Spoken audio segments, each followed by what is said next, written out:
We told them Earth was dead. We warned them to leave it buried. But some empires only learn through fire. The stars shimmered cold above the ash line, the ancient demarcation zone drawn after the last interstellar purge. Out here, at the bleeding edge of galactic memory, Earth had become a myth. A grave world, forbidden, forgotten, but not to him. Idris Harlan stepped through the obsidian arch of the old lunar listening post, the crunch of his boots muffled by the dust of 2 centuries. His breath fogged against the cracked visor of his helmet. Behind him, the squad remained silent. None of them spoke when Earth was this close, only whispers. The Earth loomed beneath them, cloaked in ash clouds and plasma scars, still turning. Despite all it had lost. No signal, no satellites, no cry for help. Just that haunted blue marble and whatever silence it held. "I shouldn't be here," Idris muttered, more to himself than the others. None of us should. Yet here they were, at the edge of what the galaxy had abandoned. A dead world, or so everyone thought. 3 days earlier, Idris had been deep inside the orbital habitats of Aurelian V, scraping rust from a dying power relay when the sky cracked open.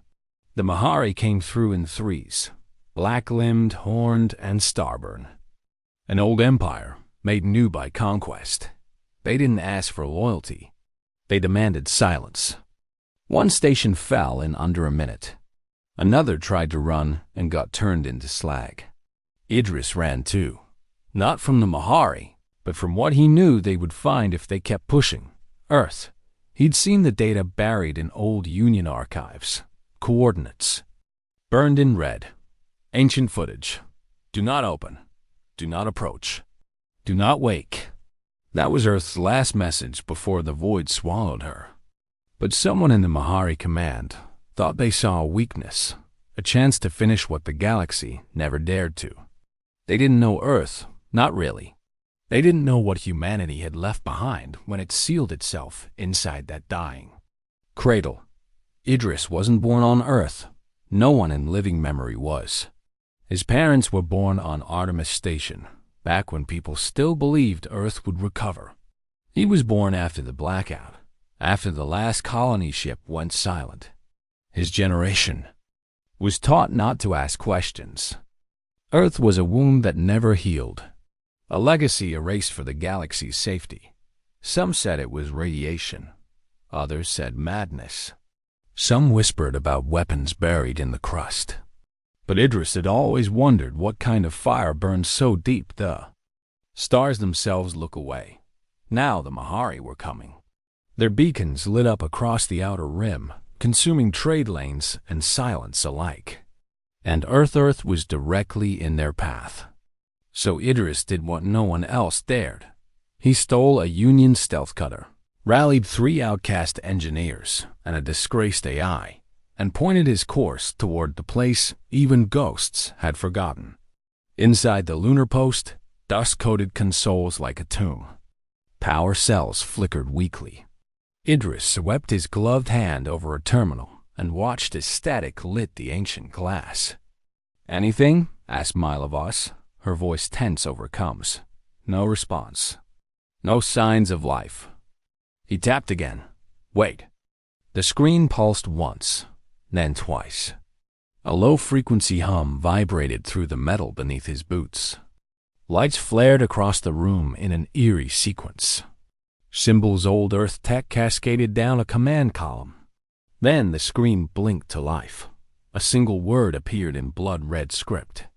"Reawakening," Mila gasped. "Idris, what did you do?" He didn't answer, because below them, Earth stirred. Not as a planet, as a weapon. The Mahari fleet moved like a black tide through space, merciless, synchronized, beautiful in the way only extinction machines could be. Each vessel was built like a blade, silent and seething with unspent plasma. No demands. Number. Negotiations. Just silence and fire.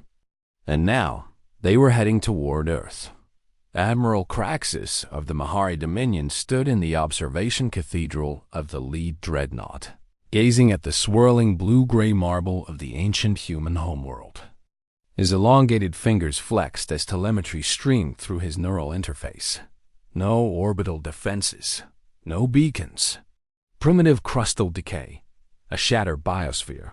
Yet, Craxus frowned, his voice like oil sliding over razors. The data is incomplete. Something stirs beneath. The elders forbade it for a reason, came the voice of his second. They called it a grave world. Graves are where old things sleep, Craxus said. We have come to teach them to stay. Dead, he gave the order. 24 Mahari warships descended into low orbit.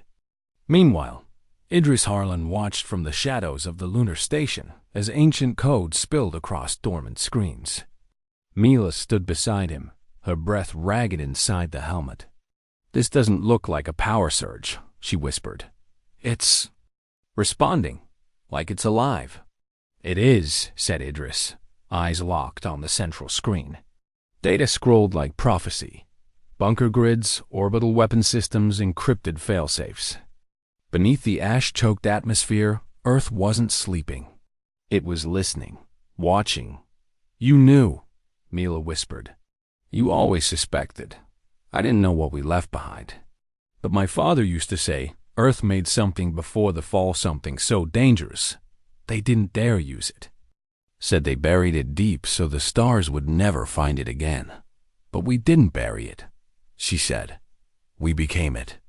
In the command cradle of the lunar station, the eye-old, half-sane, and splintered began to speak. Authority. Verified. Harlan line signature. Match found. The voice was broken, stitched together from 100 dialects. Idris reached forward, placing his hand on the rusted biometric panel.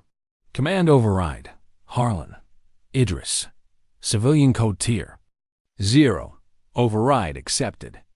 Earth defense grid status. Standby. Hostile approach vector detected. Initiating preemptive systems.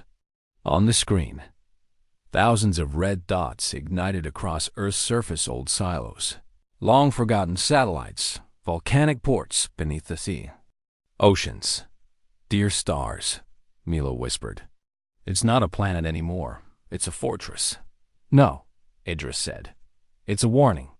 And someone just triggered it. In orbit, Mahari ships broke the clouds. At first, there was no resistance.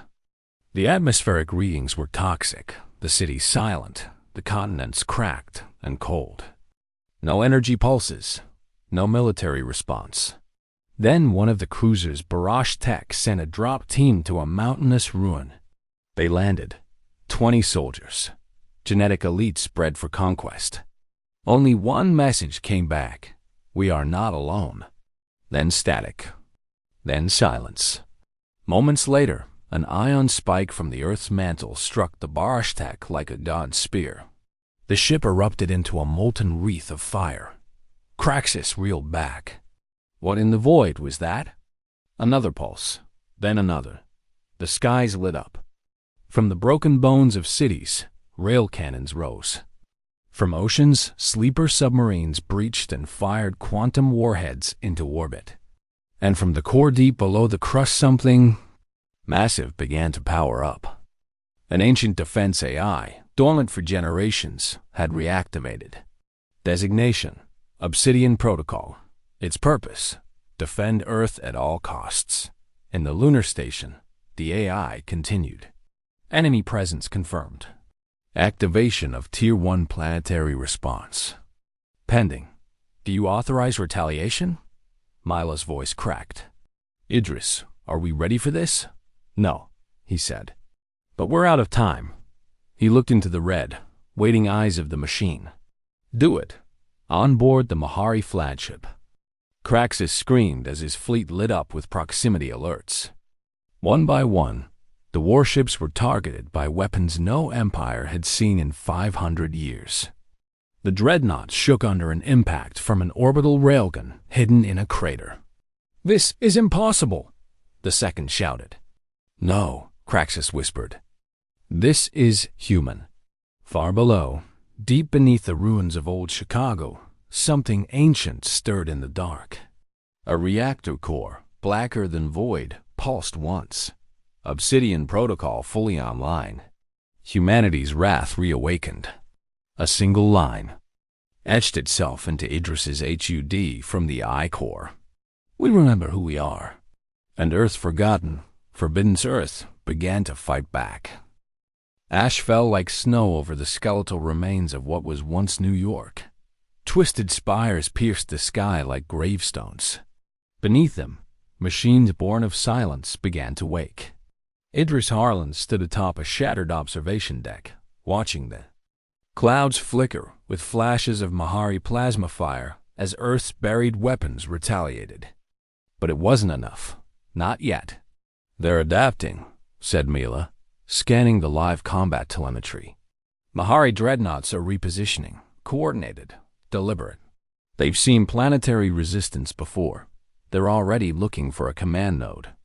They think it's just guns, Idris muttered. They don't understand. Then make them understand. Idris descended into the ruins, each step echoing down corridors untouched since the blackout. Behind him trailed a spherical drone, his scavenged AI companion, Ren flickering with blue pulses. Ren, access local archives. Search, Exodus Core, priority Tier 0. Searching, partial match. Coordinates locked. Manhattan Subcore 09.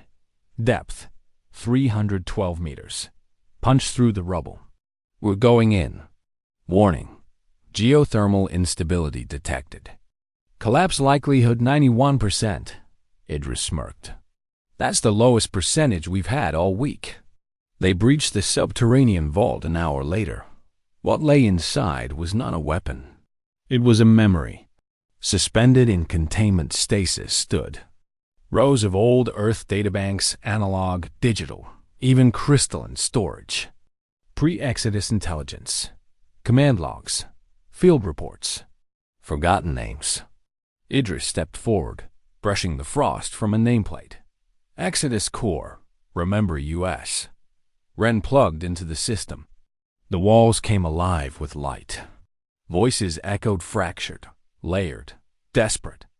To those who come after, we buried knowledge, not war. They called us extinct, but extinction is surrender. We endured. If you're hearing this, Earth still remembers. So must you. Mela's voice cracked over the coms. Idris, these are survivors' logs. He nodded. This isn't just a vault. It's a resurrection.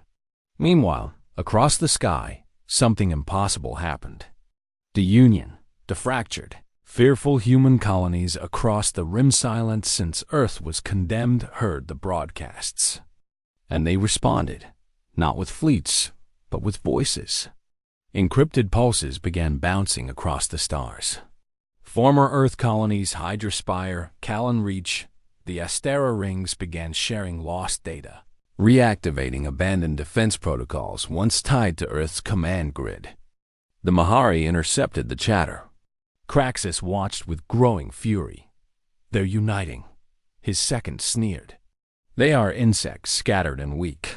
No, Craxus growled. They were asleep. Now they are remembering. Idris stood before the Exodus Core as hundreds of voices whispered through him.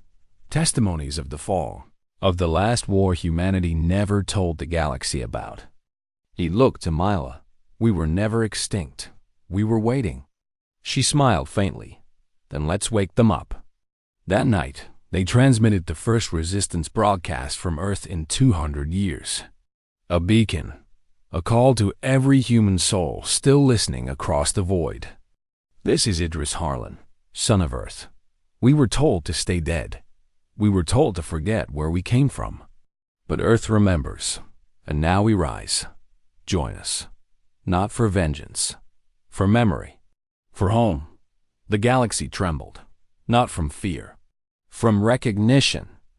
The species that once rewrote the laws of gravity, who tamed stars and walked the edge of time, was stirring. Humanity had never been silent. They had been waiting. And now the Mahari, who believed war was their dominion, would learn that Earth did not forgive. Earth endured. Above the atmosphere, the Mahari dreadnought Jalvex turned toward the lunar station, targeting it for eradication. Craxus gave the order. And their signal, now. The ship powered its main cannon. Then it blinked off every scanner in the system, erased in a flash of violet light. A single kinetic spear had torn through the ship's core, faster than light. No signature, no origin. Just one message etched into its alloy hull.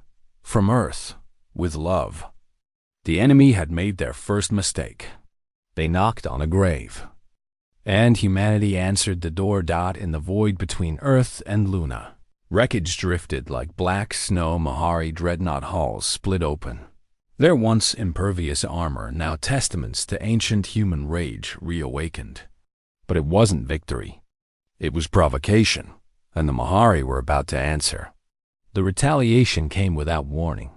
6 Mahari carriers emerged from subspace over the Pacific wastes, surrounding Earth in a precision maneuver known only to core war bloodlines.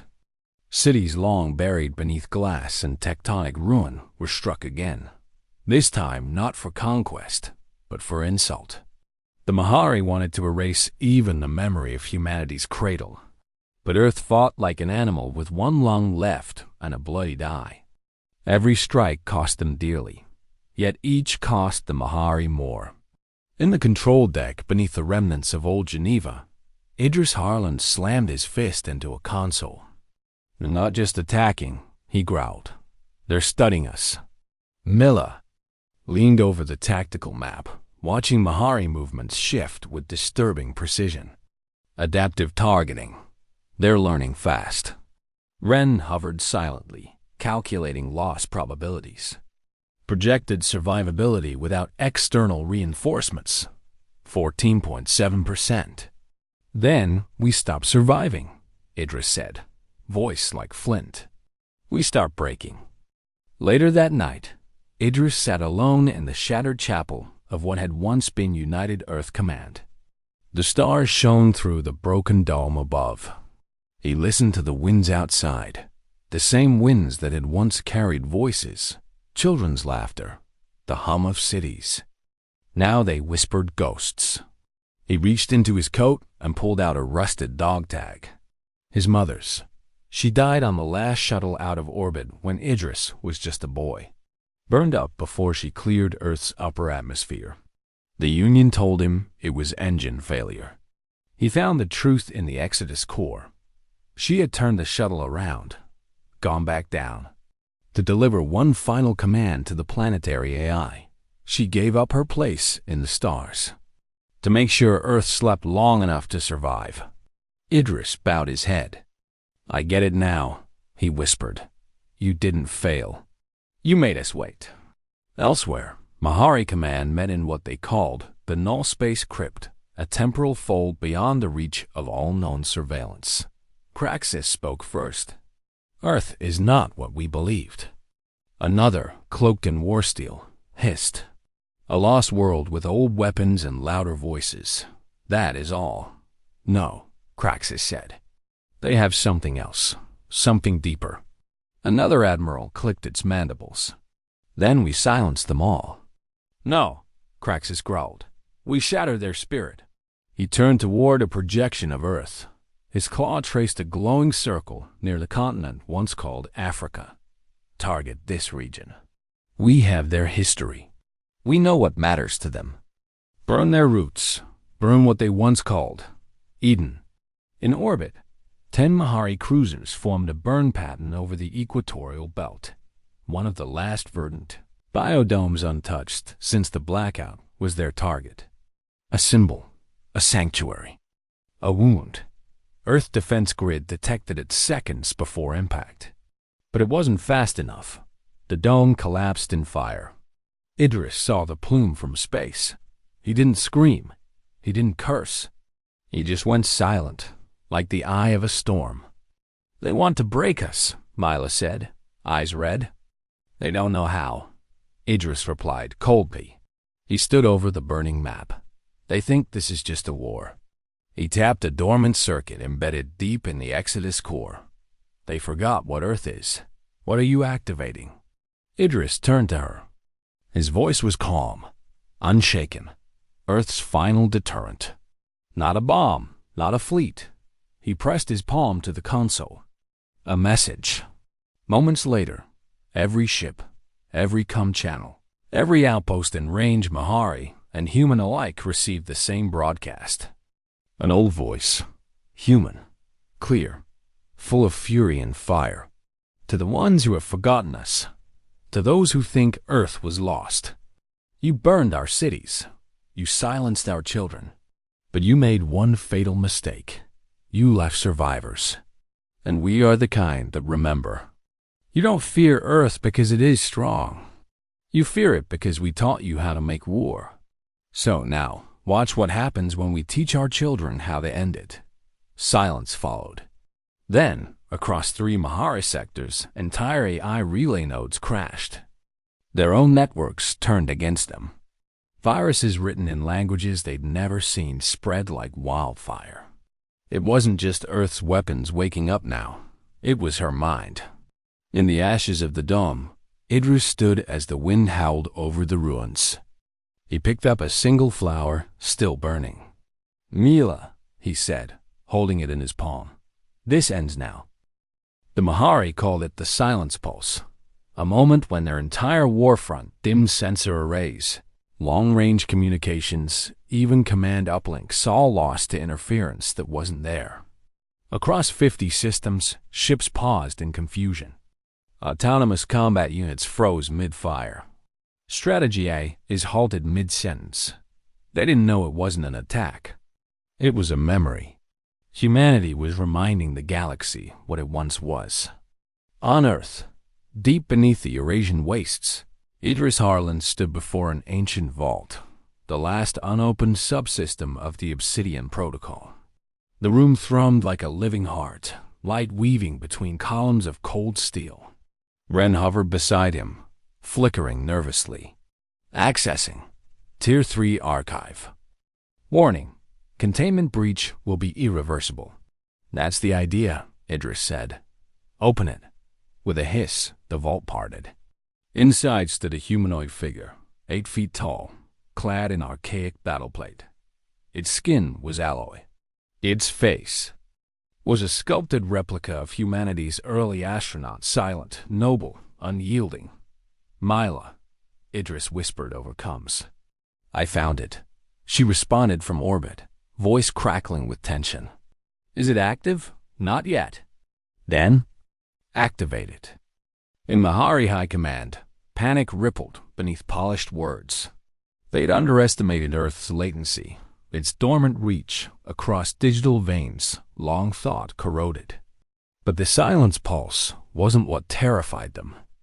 It was what came after. A single deep space probe, launched from beneath Earth's crust, crossed 2 sectors before Mahari patrols detected it. Too small to be a weapon, too fast to be traced.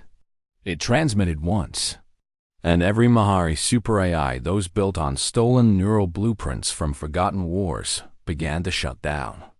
Back in the vault, the figure's eyes ignited with deep crimson. Light, designation, Sentinel Prime, humanity's last warden. It turned its gaze to Idris. Time since last activation, 219.6 standard years. Status of the species, confirmed surviving. Status of homeworld, engaged. Yes, Idris replied. Engaged, but not enough. They keep adapting, faster than we can hit. Then we stop adapting. We start remembering. The sentinel stepped forward. Shall I begin the end pattern? Idris hesitated. Mela. How many allies responded to the beacon? 3 colonies. Astera, Junon, and Silex Prime. They've begun mobilizing civilian fleets, but they're weeks away. Not fast enough, Idris muttered. We need Earth's voice louder. Above orbit, a Mahari cruiser approached the moon, closing on the stealth station. Commander Alara Khan, from the Astera Reclamation Fleet, stood aboard her ragtag command ship Remembrance. She'd received Idris' signal, and she'd come. Weapons charged. Shields at 43%, her lieutenant said. Ram it, Alara ordered. The crew blinked. Commander? They want to silence us. We make them bleed for every decibel. The Remembrance accelerated. The Mahari ship pivoted, but not fast enough. Alara's voice rang clear as her ship collided with the enemy vessel in a blaze of defiance. Tell Idris Earth doesn't stand alone anymore. Mila screamed into comms. Remembrance is down. Khan just... I know, Idris whispered. His fists clenched. His jaw shook. Another name etched into memory. Another soul burned for the right to remember Earth. He turned back to the Sentinel. Activate end pattern. Give Earth its voice. From the vault, a new signal surged across. The planet, through buried towers, dead satellites, and shattered relay nodes. It pulsed like a heartbeat, synced with the Earth's magnetic field. And then, for the first time in centuries, Earth spoke. It wasn't words. It was history. Every screen across the Union. Every intercepted Mahari feed. Every dormant terminal. All lit up with images of Earth's final days. The blackout. The riots. The final exodus. The sacrifice of billions so that memory could endure. Footage of mothers giving their children to evacuation crews. Engineers sealing themselves inside reactors to keep the defense grid alive. Soldiers standing on toxic beaches as alien ships. Rained fire. The galaxy watched in silence and learned what it meant to be human. Some Mahari wept, some retreated, some rearmed. But one thing had changed. They now knew this was not a rebellion. It was a resurrection. Back in the vault, the Sentinel turned to Idris. Voice transmitted. End pattern in progress. Target. Mahari Command Nexus. Trajectory. Locked. Wait, Idris said suddenly. The machine paused. He took a breath, his voice low. No mass retaliation. Just one shot. Specify. Send it to their capital. Let it land on their throne. Don't fire. Purpose? Idris stepped back. To give them a choice. Far across the stars, the Mahari homeworld trembled as a black alloy spear entered its upper atmosphere. It bore no warhead, just a message. We remember. We endure. We are Earth. Above the Mahari homeworld, the black spear entered their atmosphere like a whisper through silk. No detonation, no energy burst. It embedded itself gently into the palace walls, untouched by planetary defense. And every Mahari who looked upon it felt the same chill. Earth had spoken. Now the galaxy listened. In the heart of Union space, fractured colonies received the signal. Millions watched Earth's story unfold across forgotten networks. On Hydra Spire, an exiled general dropped to his knees in tears. On Silex Prime, children painted Earth's blue circle across the streets. On the moons of June, fleet engineers began retrofitting ancient Earth battle cruisers, not for defense, for return. On Earth, Idris stood at the top of the burned Eden Dome, overlooking the ash-covered horizon. The air shimmered faintly as the Sentinel hovered beside him. Behind him, Ren beeped urgently. Intercepted Mahari command burst. Origin, High Admiral. Craxus, decoded phrase. Commence final purge. Mela's voice cut through the comms. They're going to wipe us, Idris. No more disabling. No more lessons. Just annihilation. Let them come, Idris said, voice low. We're not ready. We've never been ready. That's why we always win. In orbit, Mahari seed ships began positioning for a full planetary bombardment. These weren't standard war cruisers. These were Star Splitters ships built to carve planets into ruin. Craxus stood aboard his command bridge, eyes fixed on Earth. Behind him, his second-in-command twitched nervously. They've done what no species ever has, the second hissed. They've made us pause. Craxus didn't respond. His gaze remained on the silent planet below. He remembered the first Earth ruin they uncovered. The relics. The names engraved. Into metal. We were here. We stood. We burned. We did not break. They think their memory is a weapon, he growled. They're wrong. But even as Mahari fleets descended, Earth did not flinch. Because Earth had already planned for this. In the subcrustal layers of the planet, beneath tectonic plates laced with armor, ancient reactors pulsed to life. Thousands of years of geothermal. Energy stored in crystalline arrays. The Obsidian Protocol, now fully awakened, began transmitting across dimensional spectrums. Phase 2 initiated. Iron Rebirth. Across the surface, long-dead cities lit up not with life, but with signal. Each city contained an echo. Each echo was now aligned. Earth itself had become a singularity transmitter. And Idris held the key. At the central nexus beneath Old Geneva, Idris placed his hand on the core interface. Mila appeared beside him, bruised, bleeding, her eyes hard as forged steel. You sure this works? No. Think they'll stop? No. She nodded.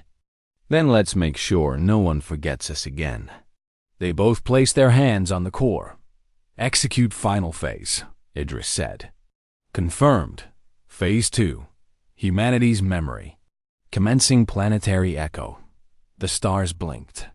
Not literally, but every major galactic power, every outpost, every listening post on every world suddenly received the same thing. Earth's memory. Not just its war, but its humanity, pain, laughter, despair, hope, childhood, love, rage, music, birth, death, courage. Billions of fragments, billions of lives. The Obsidian Protocol didn't just fire weapons. It fired identity. Mahari warships slowed. On board, hardened soldiers dropped their weapons, clutching their heads as waves of raw, unfiltered, human experience poured into their minds. Some screamed, some sobbed. One whispered, how did they carry so much pain and keep going? But Craxus didn't scream. He stared through the storm, through the signal, through the truth. And for the first time in his life, he was afraid. Not of weapons, not of loss, but of something he could never kill. The human will. On Earth, Idris collapsed to one knee. The energy surged, nearly tearing him apart. Blood leaked from his ears. Ren flickered, circuits overloading. Mila caught Idris before he fell fully. He looked at her through blurred vision. Did it work? She smiled. You just made the whole galaxy feel what it means to be us. The Sentinel rose from the ground beside them. Incoming enemy fleet. 78 vessels, all charging primary weapons. Defensive systems at 17%. No viable outcome. Malay gritted her teeth. So this is how it ends. Idris looked at her. No. He turned to the sky. It's how it begins. Above them, Earth's orbit filled with streaks of light. At first, the Mahari thought it was debris. Then they saw the blue flags, the burning holes, the patchwork fleets. The colonies had come. From Junon, from Silex, from forgotten rings and ice moons. Old ships, retrofits, weapons duct-taped to ancient hulls. But each bore the mark of Earth. Each carried a flame. From the lead cruiser came a voice, broadcast across every channel. This is Commander Reyes of the Astera Unified Reclamation Fleet. We heard Earth call, and we brought the family home. The battle lines formed. Earth below, Mahari above. The stars burning with memory in between. And no way back. The stars lit fire. Mahari warships descended in perfect kill formations, wings unfurled like blades of living steel. Above Earth, their siege fleet locked coordinates, preparing to scour the surface to ash and silence. And then, across the Dios night, the sky roared. Humanity had come home. The reclamation fleet emerged from behind Luna's shadow, patchworked and mad as hell. More than ships, they were promises made by exiles, scavengers, dreamers. Every vessel bore the scars of survival. Some looked like scrap. Others had names carved by hand. Mother's Vow, Echo of Terra, Remember Us. Their hulls cracked with old steel and defiance. And at their front, the flagship, the Longest Night, an R-class dreadnought, decades lost, now burning blue with restored core power. Inside its command bridge stood Commander Elara Kane's successor, General Cashin Holt, a survivor of a forgotten colony, a student of Earth's vanished history. He opened all channels. Mahari Fleet, this is General Holt. You stand before Earth, the cradle of memory. You mistook silence for surrender. You mistook graves for weakness. And you forgot what happens when humanity unites. Then Earth launched her final breath. Mass drivers rose from beneath oceans. Railguns lit the skies with incandescent trails. The Obsidian Protocol transferred its final command to every human vessel. Targeting locked. Mahari vessels engaged. The Battle of Earth had begun. Idris Harlan stood atop the Eden crater, breath short, helmet cracked, watching the sky rain fire.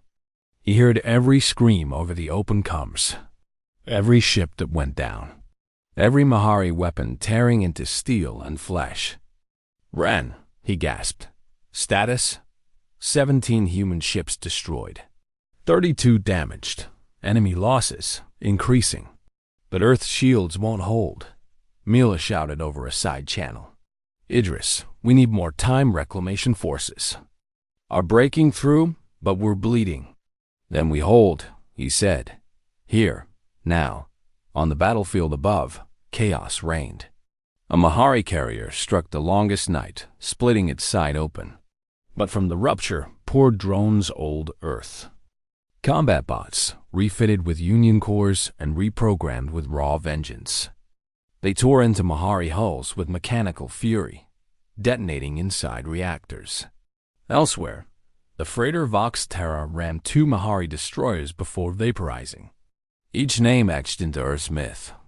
Each sacrifice a scream that shook the void. Kraxus stood on a Mahari command ship, unbroken will, his claws dug into steel as he watched his forces falter. They resist extinction, the second choked. Even now, even burning, they are dying, Kraxus hissed. No, the second whispered. They're becoming. And that's when Kraxus saw it. Not the weapons, not the ships. The message. From every channel, human soldiers, dying, laughing, crying broadcasted fragments. Not tactics, stories. A girl learning to walk on Mars. A miner singing in orbit. A mother sending a goodbye message before the last launch. Billions of moments across every voice, every ship. Even as they died, humans shouted into the stars, "Remember us." Back on Earth, Idris limped to the final relay node, carrying a fusion. Charge on his back. "This is it," he gasped. "This detonates. The crust-lace pulse line. It'll fry every Mahari sensor in orbit. You'll die," Mila said, her voice breaking. "I know." She was silent. "Tell him," Idris whispered. "Tell them Earth didn't go quiet. We were just waiting for someone to come home." He reached the node. Ren hovered beside him. "Final command?" Idris closed his eyes and smiled. "Light the fire." Above, Mahari Command watched as Earth pulsed white. One great, final breath. And everything shattered. Sensor grids exploded. Fleets fell out of alignment. Mahari Command lost vision. And through the blind chaos came humanity. Not clean, not coordinated, but wild, fierce, united. They tore into Mahari fleets. Rammed, clawed, cut, detonated. The sky bled black. And from within the storm, Earth rose. On the longest night, General Holt gave the order. All surviving ships burn forward. Don't wait. Don't think. Show them what it means to be human. Even Craxus faltered. His ship turned. He looked down on Earth, glowing now with fire and light, defiant even as half of her crust fractured beneath the assault. And for the first time in his species' long reign, he stepped back. But Earth was not done. From the Eden crater, one final transmission emerged. This is Idris Harlan, son of the forgotten, child of silence, voice of Earth. We did not survive to beg. We survived to remind you. You picked the wrong enemy. The Mahari fleet broke, retreated, across the stars, across memory. Their silence said what they never would. They lost, not to ships, not to weapons, but to the one thing no empire could kill, the human will to be remembered. The silence after war is always louder than the fire. The stars, once seared by flame and fury, now hung still, watching. Above Earth, the battlefield drifted, broken. Hulls, shattered steel, floating ghosts of ships that had once carried children, warriors, and memory. But Earth remained, burning, scarred, alive. In the blackened ruins of Eden Crater, Malavas moved through smoke and ash, her steps slow, deliberate. The sky above was a bruised shade of red, not from sunset, but from radiation and blood. She reached the last signal node where Idris had fallen. What she found there wasn't his body. There was nothing left after the fusion pulse, only scorched rock, and a scorched dog tag. She knelt. Fingers trembling, she picked it up. Harlan Idris, Earthborn, never surrendered. Behind her, Ren hovered silently, its lights dimmed in mourning. Mala whispered, "He did it." Weeks passed. The Mahari fleet had fled to their outer dominions, fractured by chaos, infected by doubt. What they left behind was not victory. It was proof that Earth had never died. And neither had the idea of what humanity truly was.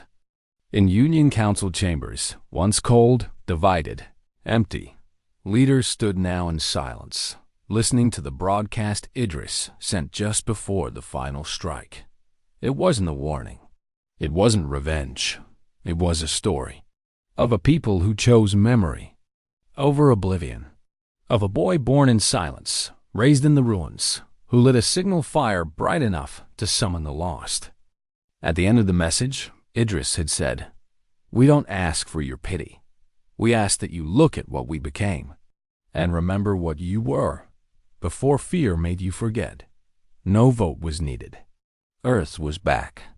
And this time, the stars would carry its name. They rebuilt the Eden Dome first, not as a sanctuary, but as a monument. Inside stood a pillar of alloy, shaped from the remains of the longest night remembrance and the ships that fell in orbit. Names were carved into it, not just soldiers, engineers, teachers, farmers, children, every voice that rose when Earth called. At its base, one line was inscribed in dozens of tongues. "We were broken, but we were never beaten." General Cashin Holt stood on the high platform overlooking the dome. Behind him, Reclamation Fleet survivors and new Union delegates gathered. Ahead of him, children walked in the dust, running between still-cracked stones, laughing beneath a blood-orange sun. One child held a data slate and looked up at the monument. "Who were they?" she asked. Holt knelt beside her. "The reason you're here." Across the galaxy, the shockwaves hadn't faded. Former slave worlds of the Mahari began to rise, broadcasting Earth's memory like a signal flare. On ice moons, rebels carved Idris Harlan's name into glaciers. On ocean worlds, ships were renamed Obsidian Echo, Child of Terra, The Waiting Fire.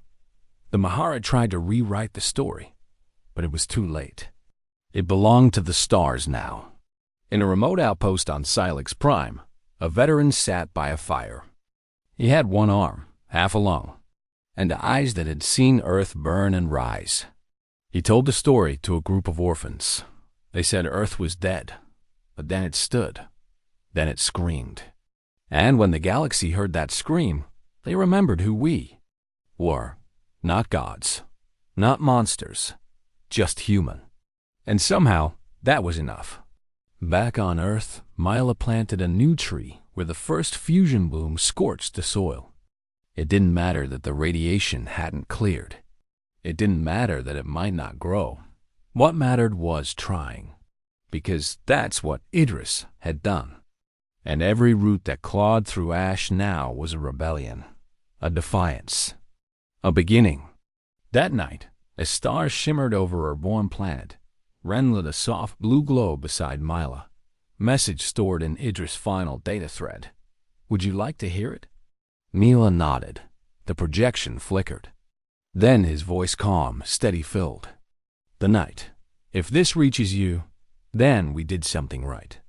I wasn't born to win wars. I was born to remember, and to remind you, home was never the place. It was the fight to make it mean something again. Across the void, as galaxies spun and stars blinked their silent rhythms, Earth had refused to join. Earth had refused to join. The war. But when war came for her soul, she didn't rise to conquer. She rose to remind the galaxy what it meant to fight with heart, with memory, with fire. And from that day forward, the stars carried our name. The end.